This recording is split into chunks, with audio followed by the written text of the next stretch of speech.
Hey guys, Kathy Reagan here with your weekly Soaps Roundup, and I hope you're all staying safe and positive. You guys, we will get through this. And I have to say, the good news is that we can still bring you the soaps highlights. The bad news is the camera adds 10 pounds and so does quarantine.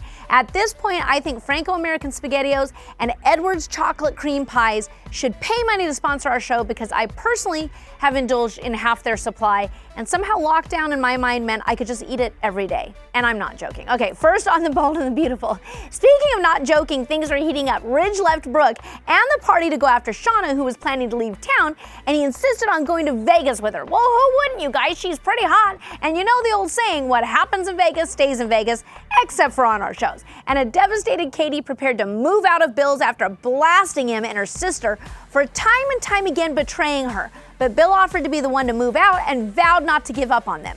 Coming up, Shauna gives Ridge a VIP experience. Well, I'm afraid to even ask what that means, but I'm guessing it's going to involve lingerie. Now, on Days of Our Lives, John was able to break through Stefano's mind control over Marlena, and she remembered her love for him, while Abigail worked to get through to Chad. Now, I feel like this plot is making us all lose control over our minds. It's so dumb. Meanwhile, Anna, armed and dangerous, stopped Stefano from killing Tony by hitting him and taking out his eye. You know, actually, high heels work really well in a pinch, because ironically, I did this exact same thing to my older brother back in high school when he picked on me, and it totally worked. But don't worry, I apologized to him when we got older, so we're all good.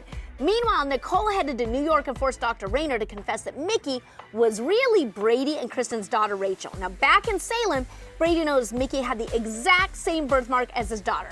Well, you can't get anything past that genius Brady, can you? Coming up, the truth about Mickey is revealed. Finally, okay, over on General Hospital, Jordan threw her old DEA team under the bus to free Cyrus and have her son TJ return. Now, Carly locked Nell on the hospital roof and forged her signature on consent forms so Wiley could have surgery to repair, you guessed it, the hole in his heart. Only for Monica to reveal the boy would need a second surgery. Now, Brooklyn sold her shares to Link and convinced Dustin to help her write a hit song. Wait, what? Okay, that's quite a career jump. Are we going to now have to sit through some awkward scenes of another soap actor trying to be a musician? Please don't.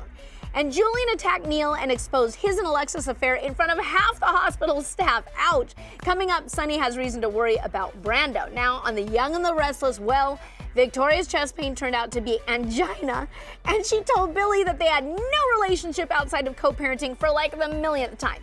So let's all take our bets now on how long it's gonna last this time. And Alyssa discovered Cliff's death was a drunk driving accident, but AJ was murdered, and Victor paid a coroner to doctor the autopsy. Of course he did. And you guys, once again, he'll get away with all of it. But Adam met his father and provided him the proof that AJ was murdered. Now, Phyllis and Nick officially reunited. I don't know what you guys think about this. I'm not that happy, because I like Nick and Sharon together, and I like Phyllis when she's single and dangerous. Now, Sharon learned her tomb hadn't shrunk and feared she may lose her breast. Coming up, Victoria is out for revenge, and you know we love our revenge plots. That's it for this week, you guys. We'll see you next time on the Weekly Soaps Roundup. Stay safe.